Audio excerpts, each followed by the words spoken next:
Sedomogbe Mauho Lo Holomilomi Dans Zipotwe Jaife Sedomogbe Mauho Flagbeji Do Fonkweme Mi kleba se kple de koneme Nyade wa de job afunton di do de do mi do se do mo gbasi agbasa ena chanu mi me no pon mi ro mo e loji kabi kan loji e bro ba do to mi le yo ena chanu mi trala egbe ami na kendo we ma de ubo eno yo do Levi ville eno yo do Levi ville do ekenu do nuwe ka Levi ville yo ekenu dewu akota de ebo maude bakota enemewe vosanu kule mau tole gosi won mi atun loje alon o Levi viwe bo maude bo menele wena no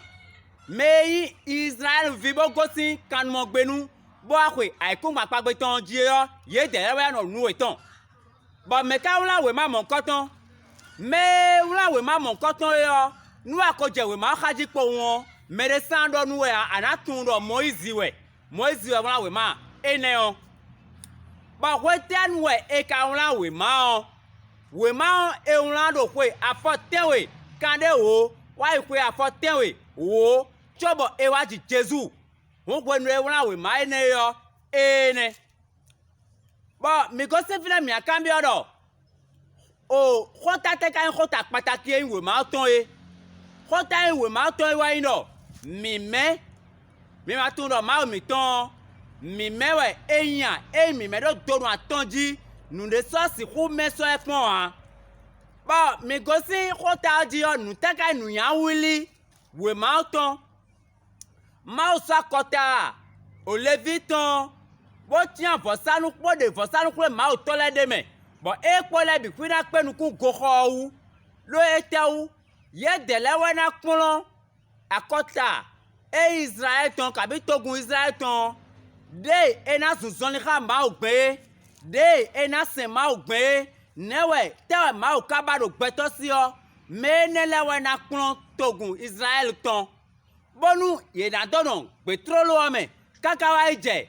o aikun papagbe ton eji ekwe o era tunde ena zangbe lo etewu ma o barojire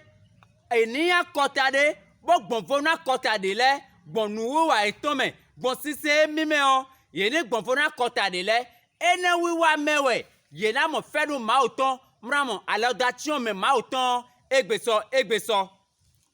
wonde nuyawuli we ma oton ene mi gosi fina mi akambi odo me kai peto nu kundeji enwe ma oton le peto nu kundeji le o ye weyi Moizi po alon po bo mi gosi fina mi akambi odo o dekle o Jesu tondo we ma me o de tewe minamo fosisa alokpa tono aton fosisa enele o yedie minamo o kwa khosusu si fosisa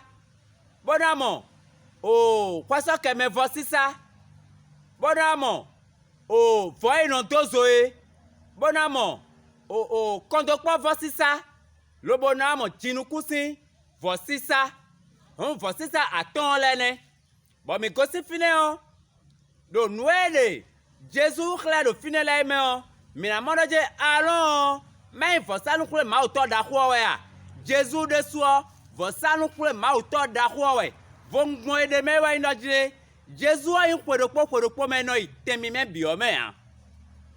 o eye o dopo gewe itemi me o me boka ko ngbe yo eyin de alono renkun kanitan ewe ya e renkun we de sutan yi temi me ya lo ma blo a me nous ne voulons pas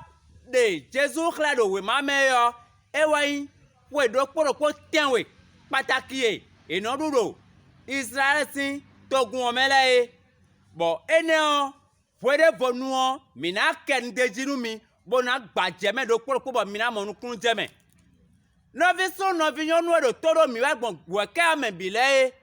Mi me nɔ kpɔ mi. Lobɔ ɖo to mi nɔ ma nu mi tɔ lɛ ye. Mi do kunu mi. Boka bia mi bɔ dzi de. Nu ya wuli. We ma ne tɔn ɖo. Egbe diɔ wa yi nɔ dzi de. Mawu sɔtɔn ye ba mi mɛ nu togun Israel tɔn ye yɔ. Eɖo mi mɛ ba nu mi de su ɛ. Tɔnu sise ba nu mi wɛ. Mi na nɔ kɔntɔ kpɔ xa mawu ma mɔ fɛn tɔn. Mi do na nɔ mi mɛ dzi. Lobɔ na se toni. Oh, na do fo na do mi do. Oh, yan de ya kwa hwan. Bo suxe e wa kete de ko intaton. E do mawu do khona do me so do hu mo amen. Loe ndobodo be nu e yo.